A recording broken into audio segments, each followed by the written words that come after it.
You're staring at your phone again, aren't you? Waiting, hoping, thinking maybe this time, they'll step up. But deep down you already know they won't.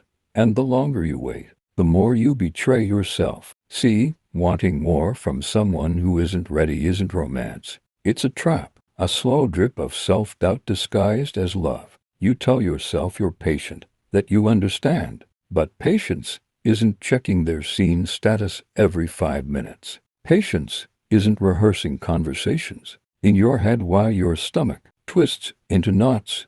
That's desperation, dressed in a polite mask. And right now, it's staring at you through the screen. Think about it. Every time you adjust your expectations, you're bending, shrinking, reshaping who you are just to fit into someone else's timeline. And for what? For crumbs. For half attention wrapped in apologies they barely remember giving. For messages sent at 2 a.m. when their mood allows it. Not because they miss you. You know it. You feel it. And yet, here you are, scrolling, clicking, hoping that someone else's readiness will finally validate your worth. It's quiet, isn't it? That voice inside, the one you've been ignoring because it's uncomfortable. The one that says, stop now. They're not ready. You're worth more than waiting in the wings. You push it away. You tell yourself tomorrow, next week, the next text, the next sign will change everything. But it won't, because it's not about timing. It's about readiness. And they're not there. Do you know what happens when you continue this? Your energy leaks. Your joy diminishes. Your mind becomes a loop of if only. You replay their words, their silences, their half-promises like a broken record. And every time, it convinces you that you're the problem. That if you just tried harder, wanted more, begged quieter, they'd finally meet you halfway. But the truth? It's not you. It's them. And the more you chase, the louder your heart screams against the injustice. Here's the dangerous part. The more you wait for someone who isn't ready, the easier it becomes to accept less. You start excusing behavior you wouldn't tolerate anywhere else. You rationalize half-effort. You start lowering your standards in silence, thinking it's love, when it's actually the slow erosion of who you are. So now notice that tension rising, that squeeze in your chest, that pull between wanting to fight for it and wanting to run. That's the exact moment where everything changes. You feel it. The choice is in front of you. Continue the loop, continue shrinking, continue hoping for readiness that will never come, or step out. Step away, reclaim your time, your energy, your dignity. The first step is always the hardest. But here's the catch. No one can take it for you. Not them, not fate, not luck, only you. Now imagine yourself standing there, heart pounding, palms slightly sweaty, mind buzzing with everything you've ignored. That tightness in your chest, that's clarity forming in real time. You can feel it, can't you? It's the sharp line between what's comfortable to believe and what's brutally true. You've been editing your reality, trimming edges, rewriting scenarios in your head to make someone else's unreadiness feel acceptable. But it isn't, and you know it. Every quiet moment, every heartbeat, every reluctant breath is whispering the same thing. You're waiting for permission that will never come. Do you feel that urge, that flicker of just one more chance? That's the exact trap. That's the hook. That's the part that makes you scroll endlessly. Check your phone, replay their words, dissect their silences, and convince yourself it's all going to change. It won't. Not yet. Not tomorrow. Not ever, unless they are ready. And here's the cruelest truth. They may never be ready. That thought hits like ice in your veins. You can resist it. You can push it away. But the truth lingers, quiet, patient, relentless. It doesn't yell. It doesn't plead. It waits. And it waits for you to finally face it. Think of all the moments you've compromised yourself just to accommodate someone else's timeline. Every compromise is a crack in your sense of self. Every excuse is a tiny surrender. Every maybe they'll come around is a quiet theft of your energy, your focus, your life. And now that tension you've been feeling, the tightening, the restless ache is screaming at you to act. But what does action look like? Do you leave? Do you step away?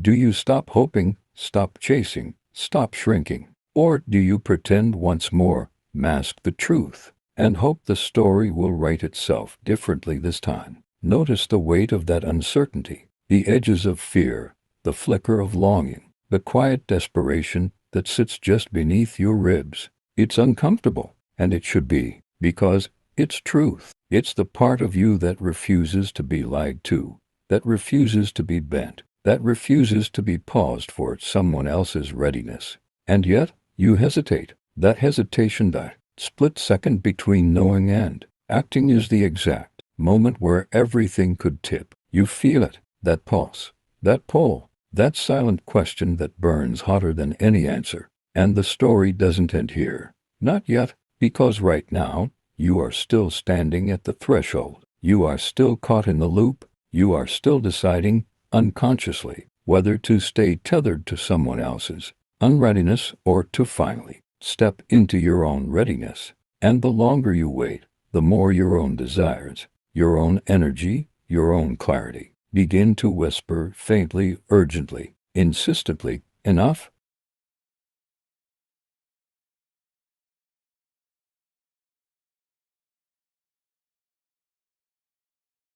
You tell yourself you're strong, but notice how easy it is to rationalize their absence. Every excuse you find, every maybe they're busy or they just need time, it's a secret confession. You know it. And that knowledge is heavier than any silence they've left, because deep down, you're admitting, I'm willing to shrink for this. I'm willing to pause my life, my ambitions, my worth, just to fit into someone else's uncertain rhythm. And that admission, it's corrosive. It seeps into the corners of your mind, whispering that being available for someone else's timeline is more important than your own timeline, your own boundaries. Do you feel that tension, that tightening inside? That's not coincidence. That's your integrity calling. That's every ounce of dignity you've tucked away in favor of hope, screaming at you, saying, this is wrong. Yet you ignore it. You scroll past your own instincts. You replay every message, every glance, every hesitation, and you dissect it like a puzzle that has no solution. Because it's not a puzzle, it's a mirror, reflecting back the pattern you're bending. They're not meeting you halfway, and still you expect change. And here's the part no one tells you: acknowledging the truth isn't enough. You can say, I see it now. I know I've been chasing someone who isn't ready.